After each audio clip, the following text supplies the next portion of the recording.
नमस्कार, आप देख रहे हैं जनता टीवी और मैं हूं आपके साथ मनीषा सिंह। बुलेटिन की शुरुआत करेंगे इस वक्त की बड़ी खबर के साथ। ज्ञानवापी से जुड़ी हुई इस वक्त की बड़ी जानकारी आपको बताने जा रहे हैं। इस वक्त की बड़ी खबर, बड़ी जानकारी। हाईकोर्ट से मुस्लिम पक्ष की अर्जी को खारिज कर दिया गया है। सुनवाई टालने को लेकर अर्जी खारिज कर दी गई है और मामले में 28 अगस्त को फैसला आना था और फिलहाल मुस्लिम पक्ष की अर्जी को खारिज कर दिया गया है। तो मामले में 28 अगस्त को फैसला आना था और जस्टिस प्रकाश पांड्या के तबादले से देरी हुई फैसले में केस ट्रांसफर होने से मुस्लिम पक्ष ऐतराज भी जताता हुआ नजर आ रहा है और अब 4 अक्टूबर को अगली सुनवाई इस मामले में होती हुई नजर आएगी। तो चीफ जस्टिस प्रिंतिकर दिवाकर करेंगे सुनवाई। तो अब 4 अक्टूबर को होगी अगली सुनवाई और चीफ जस्टिस प्रीतिकर दिवाकर सुनवाई करेंगे। और ज्ञानव्यापी पर इस वक्त की बड़ी खबर आपको बता रहे हैं, हाईकोर्ट से मुस्लिम पक्ष की अर्जी को खारिज कर दिया गया है। सुनवाई टालने को लेकर अर्जी को खारिज किया गया है और मामले में 28 अगस्त को फैसला आना था और जस्टिस प्रकाश पांड्या के तबादले से फिलहाल फैसले में देरी होती हुई केस ट्रांसफर होने से मुस्लिम पक्ष ऐतराज जताता हुआ भी नजर आया और अब 4 अक्टूबर को अगली सुनवाई होगी इस पूरे मामले में। तो चीफ जस्टिस प्रिंतिकर दिवाकर इस मामले की सुनवाई करेंगे और हाईकोर्ट से मुस्लिम पक्ष की अर्जी खारिज।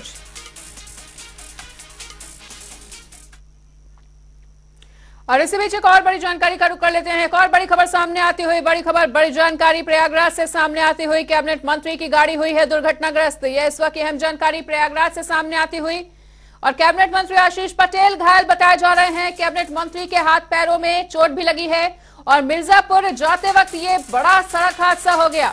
मिर्जापुर ट्रॉमा सेंटर में उनका इलाज चल रहा है और बाइक सवार को बचाने के चक्कर में ये बड़ा हादसा हुआ।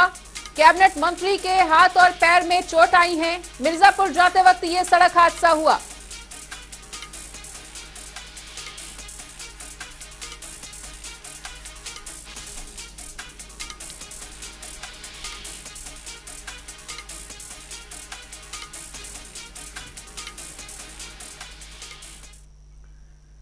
और सीधा लेकर चलते हैं आपको गोरखपुर और सुनवाते हैं कि सीएम योगी आदित्यनाथ क्या कुछ कह रहे हैं। सकती है, उससे इत्र बन सकता है, उससे धूप बन सकती है और बाकी जो थोड़ा वेस्ट बचेगा वो कंपोस्ट में आ जाएगा। कम से कम सड़क पे तो वेस्ट नहीं जाएगा, सड़क को भी गंदा भी नहीं करेगा और साथ साथ आस्था का भी अपमान नहीं होगा। हमें एक सिस्टम के साथ उसको जोड़ने के लिए तैयार होना पड़ेगा। लोगों को इसमें भी रोजगार सृजित हो सकता है। बहुत सारे लोगों को कि गोरखपुर से जुड़े हुए या किसी भी स्थल से जुड़े हुए सभी मंदिरों के, सभी धर्मस्थलों के जहां जहां पुष्प चढ़ते हैं, सभी पुष्प को एक जगह एकत्र करवाना और फिर उसको हम एक सिस्टम के साथ जोड़ दें। बहुत सारे लोगों को उससे रोजगार मिल सकता है, सफाई भी रहेगी और साथ साथ आपको रोजगार के भी सृजन की नई संभावनाओं को विकसित किया जा सकता है। और गोरखपुर में तो इस दृष्टि से, टूरिज्म की दृष्टि से तीनों प्रकार की टूरिज्म है। भारत की ज्ञान की प्राचीन परंपरा के साथ जोड़ने के लिए गीता प्रेस आपके पास है। धार्मिक दृष्टि से गोरखनाथ मंदिर है।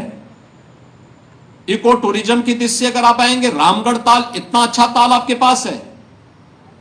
आपको हेरिटेज टूरिज्म के साथ जोड़ना है तो पंडित राम प्रसाद बिस्मिल को यही गोरखपुर में फांसी दी गई थी। गोरखपुर जेल में जाकर के देखिए उनके स्मारक को, या लाल टिग्गी में जहां पर उनका कलश आज भी स्थापित है वहां पर जाकर के देखिए, या गोरखपुर के उन क्षेत्रों में जहां पर 1857 के महान क्रांतिकारी वीर बंधु सिंह को फांसी दी गई थी आर्य नगर में, उस स्थल पर जाकर के हम देखें, उसका अवलोकन करें, बंधु सिंह के बारे में पढ़ें।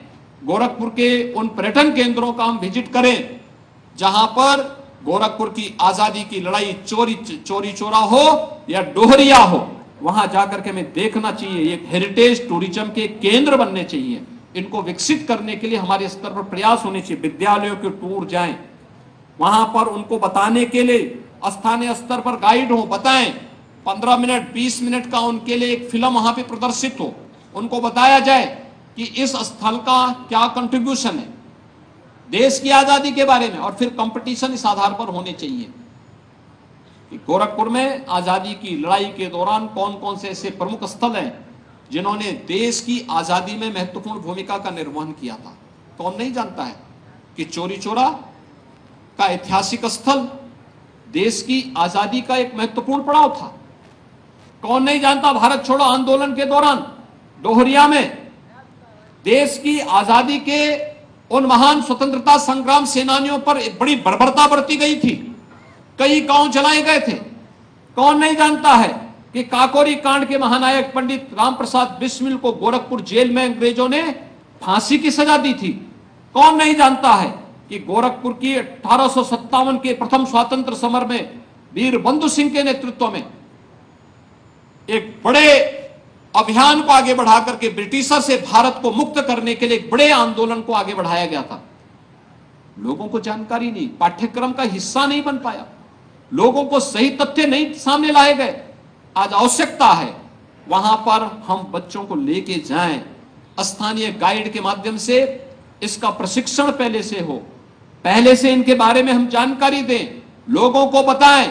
ढेर सारी संभावनाएं बनेंगी और उन संभावनाओं को विकसित करने का समय आया है। और इस वर्ष के विश्व पर्यटन दिवस की थीम का उद्देश्य भी यही है।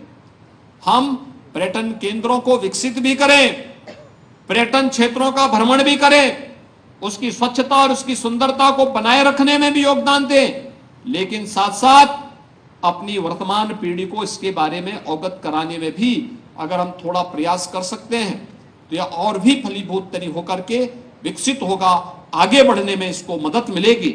और आज इसी उद्देश्य से विश्व पर्यटन दिवस के इस कार्यक्रम के साथ जुड़ने के लिए हम सब यहां पर आए हैं। आज प्रातःकालीन सत्र में हम लोगों ने स्कूली बच्चों को, कई स्कूली बच्चों को बसेस के माध्यम से कुशीनगर भ्रमण करने के लिए भेजा था।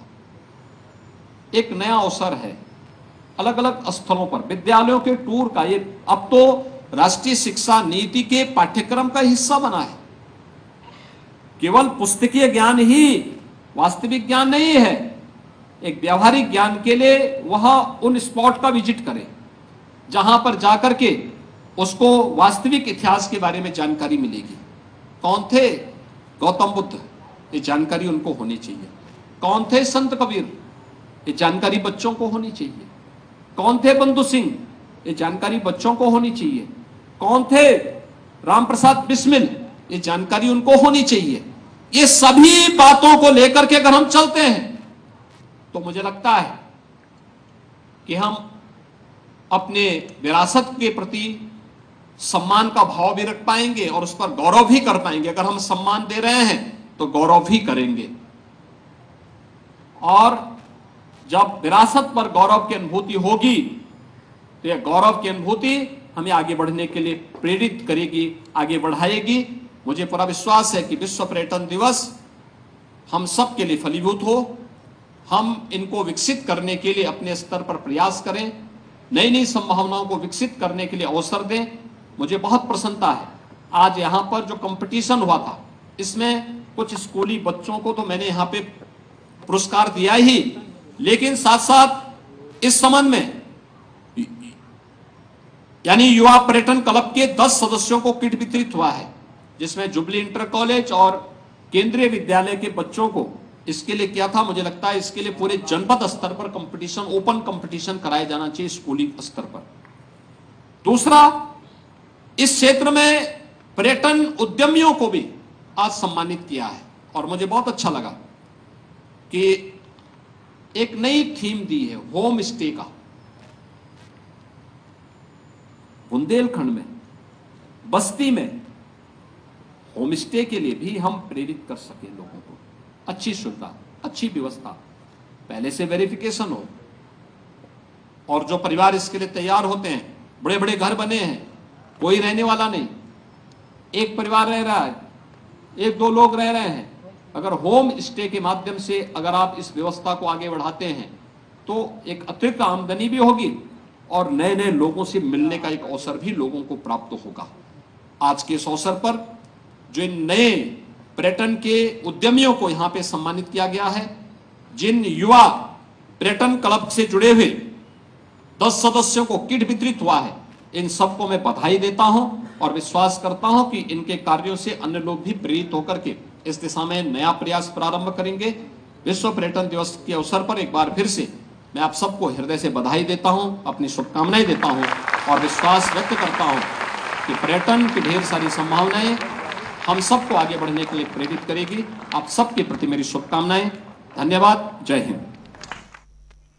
तो विश्व पर्यटन दिवस के मौके पर ये खास कार्यक्रम आयोजन हुआ था, जिसमें बतौर मुख्य अतिथि सीएम योगी आदित्यनाथ शामिल हुए और उन्होंने क्या कुछ कहा वो भी हमने आपको सुनवाया। और इस बीच एक और बड़ी जानकारी का रुख कर लेते हैं। बड़ी खबर, बड़ी जानकारी आ रही है इस वक्त के सामने।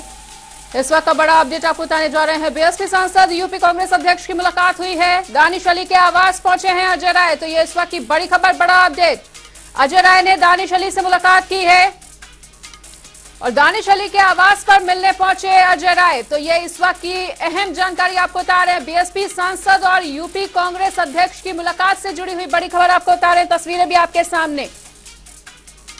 तो दानिश अली से मिले हैं अजय राय और अजय राय ने दानिश अली से मुलाकात की है। दानिश अली के आवास मिलने पहुंचे थे अजय राय और बीएसपी सांसद यूपी कांग्रेस अध्यक्ष की मुलाकात के कई सियासी मायने। दानिश अली के आवास पहुंचे हैं अजय राय और अजय राय ने दानिश अली से मुलाकात भी की है। यह इस वक्त की बड़ी खबर, बड़ी जानकारी। इस मुलाकात के बाद कई कयास लगाए जा रहे हैं और बीएसपी सांसद यूपी कांग्रेस अध्यक्ष की मुलाकात के काफी बड़े सियासी मायने निकाले जा रहे हैं। दानिश अली के आवास पहुंचे हैं अजय राय और अजय राय ने दानिश अली से उनके आवास पर पहुंचकर मुलाकात की। और इसी बड़ी खबर पर अधिक जानकारी के लिए हमारे साथ हमारे संवाददाता तौकीर किदवई जुड़ चुके हैं। तो तौकीर, दानिश अली के आवास मिलने पहुंचे हैं अजय राय, इस मुलाकात के क्या कुछ सियासी मायने? हाँ, देखिए, रमेश विदुड़ी के लोकसभा में दिए गए बयान के बाद से ही चर्चाएं तेज हो गई थी कि उनकी जो मुलाकातें हैं वो कांग्रेस के कई नेताओं से हुई दानिश अली की, और इसके बाद आज अजय राय पहुंचे हैं। यानी कि नजदीकियां जो हैं वो बहुजन समाज पार्टी के सांसद के साथ नजर आ रही हैं। इसमें सबसे बड़ी बात ये भी है कि मायावती जो बसपा सुप्रीमो है वो कई बार इस बात का ऐलान कर चुकी हैं कि 2024 का लोकसभा चुनाव वो अकेले लड़ेंगी, लेकिन इस बार जिस तरह से नजदीकियां बनी हैं एक बसपा सांसद के साथ कांग्रेस की, तो कहीं ना कहीं एक ब्रिज के तौर पर देखा जा रहा है दानिश अली को कि अगर लोकसभा चुनाव के दरमियान अगर दानिश अली मायावती और कांग्रेस के बीच दूरियां मिटाने में कामयाब होते हैं तो क्या इंडिया गठबंधन के हिस्से में मायावती भी पहुंचेंगी, या फिर ये सिर्फ दानिश अली की अपनी जो अपने निजी मामले हैं उनके, या वो निजी तौर पर वो कांग्रेस के साथ जा सकते हैं। तो फिलहाल ये तो भविष्य बताएगा, लेकिन जरूर दानिश अली के नजदीक आने को लेकर भी अभी मायावती ने कोई ट्वीट नहीं किया है। यानी कि उनको भी कोई परेशानी नहीं है कि अगर दानिश अली के करीब कांग्रेस के नेता नजर आ रहे हैं। फिलहाल अजय राय जो लगातार इस बात को कह रहे हैं कि कई ऐसे नेता हैं जो उनके संपर्क में हैं, क्योंकि अमरोहा से सांसद हैं दानिश अली और इससे पहले भी कई बार सांसद रहे हैं। उनका पुराना एक इतिहास है राजनीतिक। यानी कि अगर आने वाले समय में मायावती और कांग्रेस के बीच अगर दूरियां मिटाने के लिए कोई काम आएगा तो जाहिर तौर पर दानिश अली ही एक ऐसा ब्रिज होंगे जो इन दोनों को आपस में जोड़ सकते हैं, और लोकसभा की तस्वीर भी जरूर बची नजर आई। बिल्कुल तौकीर, तो इस तमाम जानकारी को हमारे साथ साझा करने के लिए आपका बहुत बहुत शुक्रिया। उधर राहुल गांधी जल्द ही रामलला के भव्य मंदिर में जा सकते हैं, जिसको लेकर सियासी गलियारों में बयानबाजी का दौर काफी ज्यादा तेज है। वहीं अब इस पर समाजवादी पार्टी के प्रवक्ता फखरुल हसन चांद का बयान भी सामने आया है और उन्होंने कहा है कि राहुल गांधी की इस यात्रा को राजनीति के चश्मे से बिल्कुल भी नहीं देखना चाहिए। देश का संविधान सभी नागरिकों को धार्मिक आजादी देता है, फिर वो किसी भी धर्म के मानने वाले क्यों ना हो। लेकिन भारतीय जनता पार्टी की सरकार वो विपक्षी नेताओं के धार्मिक स्वतंत्रता के अधिकार को भी छीन लेना चाहती है। आदरणीय अखिलेश यादव जी जब वो मंदिर में पूजा करने जाते हैं तो भारतीय जनता पार्टी के सदस्य वहां जाके विरोध प्रदर्शन करते हैं, नारेबाजी करते हैं। अब आदरणीय राहुल गांधी जी वो अयोध्या में दर्शन करने जाना चाहते हैं तो भारतीय जनता पार्टी को उनके इस धार्मिक दौरे पे कहीं भी अड़चने पैदा नहीं करना चाहिए और ना ही इस दौरे को राजनीतिक चश्मे से देखना चाहिए। प्रदेश में अवैध अतिक्रमण पर प्रशासन की कार्रवाई लगातार जारी है और इसी कड़ी में अब ग्रामीण क्षेत्रों में अवैध रूप से बनाए जा रहे कारखाने और प्लॉटिंग पर भी कार्रवाई की जा रही है। इसी के तहत ग्रामीण क्षेत्रों में लगभग 50 से अधिक अवैध कॉलोनियों और 10 से अधिक कारखानों को नोटिस जारी किया जा रहा है। और जिला पंचायत अधिकारी पवन कुमार गोयल ने बताया कि ग्रामीण क्षेत्रों में कोई भी अवैध रूप से निर्माण कार्य नहीं होने दिया जाएगा।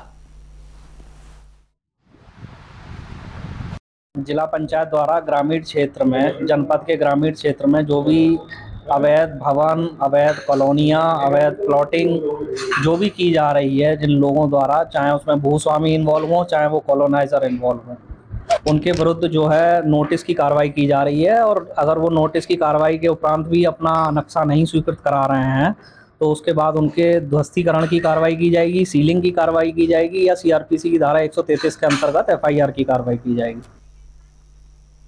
और इस बीच एक और बड़ी जानकारी का रुख कर लेते हैं। एक और बड़ी खबर सामने आती हुई, बड़ी खबर, बड़ा अपडेट आपको बताने जा रहे हैं। इस वक्त का सपा नेता अंशिका पांडे को अहम जिम्मेदारी दी गई है और अंशिका को शीर्ष नेतृत्व ने ये बड़ी जिम्मेदारी दी है। महिला सभा के राष्ट्रीय मंत्री पद की उन्हें कमान सौंपी गई है और बस्ती संत कबीर नगर का उन्हें प्रभारी भी बनाया गया है। तो ये इस वक्त की बड़ी खबर, अहम जानकारी। सपा नेता अंशिका पांडे को बड़ी जिम्मेदारी मिलती हुई और शीर्ष नेतृत्व ने यह बड़ी जिम्मेदारी दी है।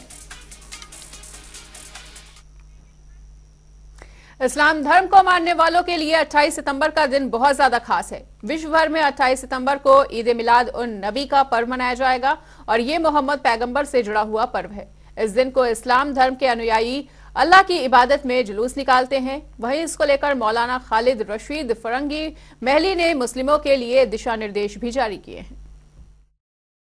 नए साल मिलादुन नबी यानी बाराफात पूरे मुल्क में इंशाअल्लाह 28 सितंबर को मनाया जाएगा और इस मौके, इस दिन जो कि अल्लाह ने पैगंबर हज़रत मोहम्मद साहब जो कि इस्लाम के आखिरी पैगंबर हैं, उनको तमाम आलमों की रहनुमाई के लिए इस दुनिया में भेजा, लिहाजा पूरे मुल्क में मुसलमान इसको बहुत लार्ज स्केल पर इन सेलिब्रेशंस को मनाता है। इन जुलूस के सिलसिले में इस्लामिक सेंटर की तरफ से ये एडवाइज़री जारी करते हुए लोगों से अपील की गई है कि लोकल एडमिनिस्ट्रेशन की तरफ से जो टाइम एलोकेट किया गया है उस टाइम की पूरी तरीके से पाबंदी करें और जुलूस में पूरे डिसिप्लिन का मुजाहरा करें और जुलूस में कोई भी ऐसा स्लोगन या नारा ना लगाएं जिससे किसी के भी रिलीजियस सेंटिमेंट्स हर्ट हों और ना जाहिर सी बात है जुलूस में कोई भी पॉलिटिकल नारा लगाया जाए।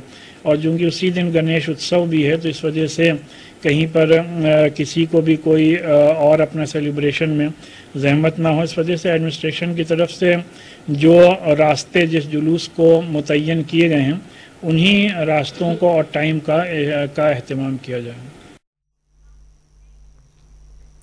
उधर मध्य प्रदेश में होने वाले विधानसभा चुनाव के लिए राजनीतिक पार्टियां अपनी अपनी तैयारियों में जुटी हुई है और इसी कड़ी में समाजवादी पार्टी के सुप्रीमो अखिलेश यादव मध्य प्रदेश के चुनावी दौरे पर हैं। इस पर डिप्टी सीएम केशव प्रसाद मौर्य ने अखिलेश यादव पर निशाना साधा और उन्होंने कहा कि अखिलेश यादव पहले उत्तर प्रदेश तो देख लें, सपा का कार्यक्षेत्र केवल उत्तर प्रदेश का है।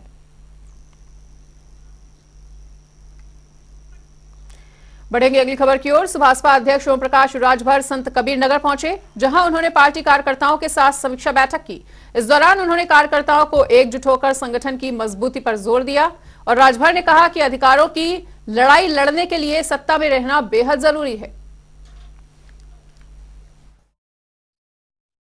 हम लोगों ने 17 तारीख से पूरे उत्तर प्रदेश के 80 लोकसभा सीट पर संगठन की समीक्षा कर रहे हैं। उसी कड़ी में आज आपके खलीलाबाद जो लोकसभा है इसकी समीक्षा, बगल में बस्ती लोकसभा की समीक्षा, आज 9 लोकसभा सीटों पर समीक्षा हो रही है। अलग अलग नेता अलग अलग जगह गए हुए हैं। इसी उद्देश्य से हम भी यहाँ टाइम से 12 बजे आ गए थे। दुर्भाग्य से एक ही गाँव हकीमपुर में 2 घटना हुई थी, हत्या हो गई थी, एक तो दुर्घटना हो गई थी, उसमें हो गया था 2 लोगों की डेथ हुई थी। उसमें दरवाजा करने हम सोचे हम चले जाएंगे, जल्दी आ जाएंगे, जिसकी वजह से आने में विलंब हुआ। बीजेपी उधर राम मंदिर का निर्माण कार्य तेजी से चल रहा है और मंदिर में भगवान श्री राम 2024 में विराजमान हो जाएंगे। मंदिर का भूतल बनकर पूरा हो चुका है और प्रथम और द्वितीय तलों का निर्माण कार्य जोरों पर है। देखिए खास रिपोर्ट।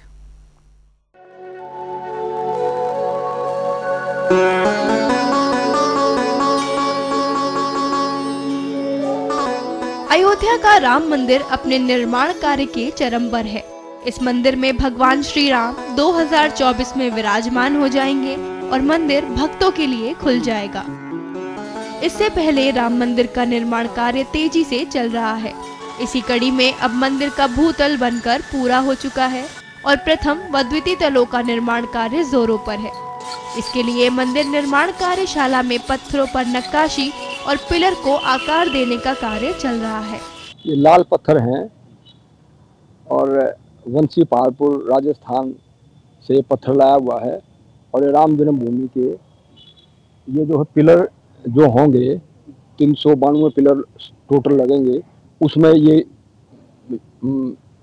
इस्तेमाल होगा। अब सफाई हो रही है, थोड़ा बहुत इसके अंदर जो कमियां हैं वो जो है पूरी की जा रही हैं, उसके बाद में उसको वहाँ भेज देंगे। अभी जो रखा हुआ है ये तीसरी मंजिल का पत्थर है, इस वजह से ये नहीं गया, बाकी चले गए। काल एक बारिश है, धूल गर्द है, संभाल नहीं हुई, रखा है यहाँ, जो इस वजह से जो पत्थर काला तो पड़ ही जाता है जब उसकी संभाल नहीं होगी।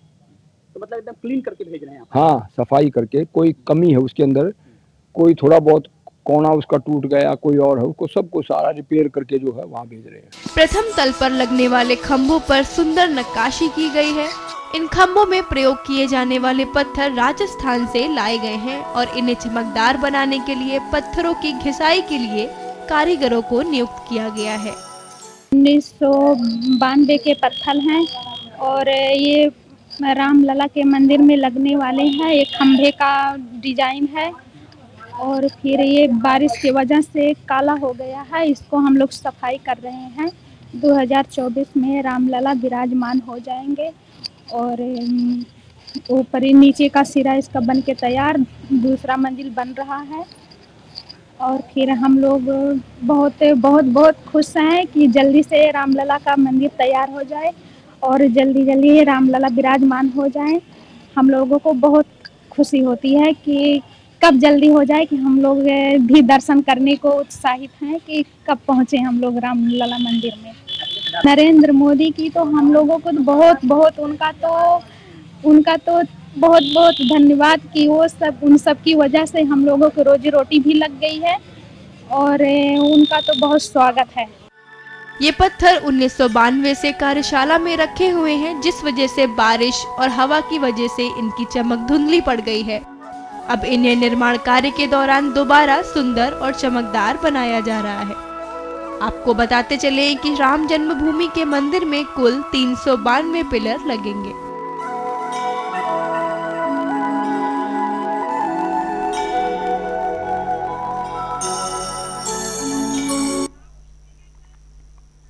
और अब रुक कर लेते हैं 4 मिनट में 18 मंडलों की खबरों का। लखनऊ में सरकारी अस्पताल ने ऑपरेशन के लिए मांगे बेहिसाब पैसे, न देने पर पीड़ित को किया गया रेफर। इटावा में घर में अवैध रूप से खेला जा रहा था जुआ, पुलिस ने 7 अभियुक्तों को किया गिरफ्तार, कब्जे से लाखों का माल और 3 कारें बरामद।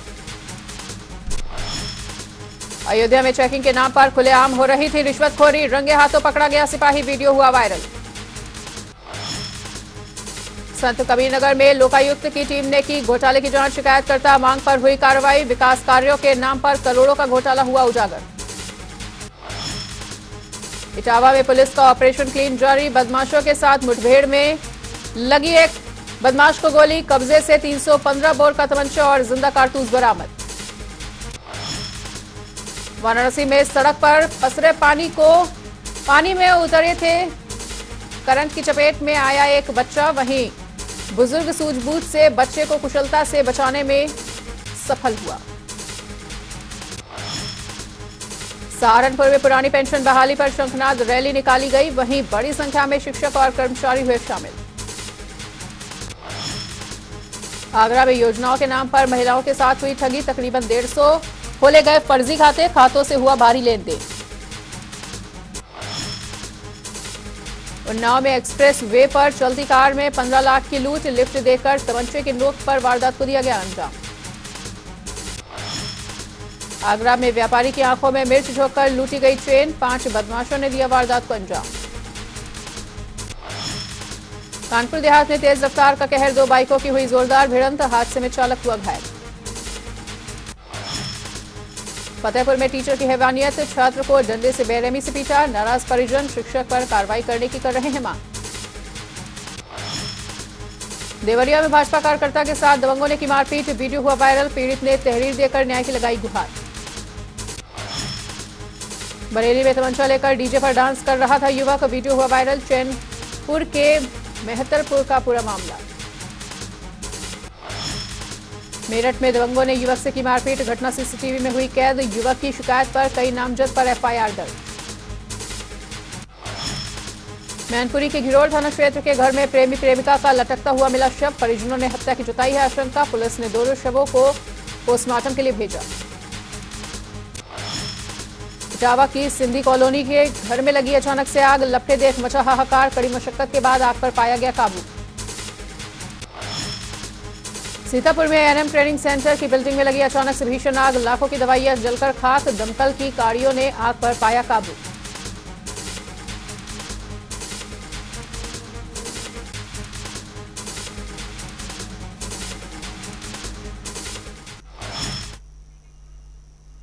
और फिलहाल इस वक्त की बुलेटिन में इतना ही। खबरों का सिलसिला लगातार जारी है। देखते रहिए जनता टीवी।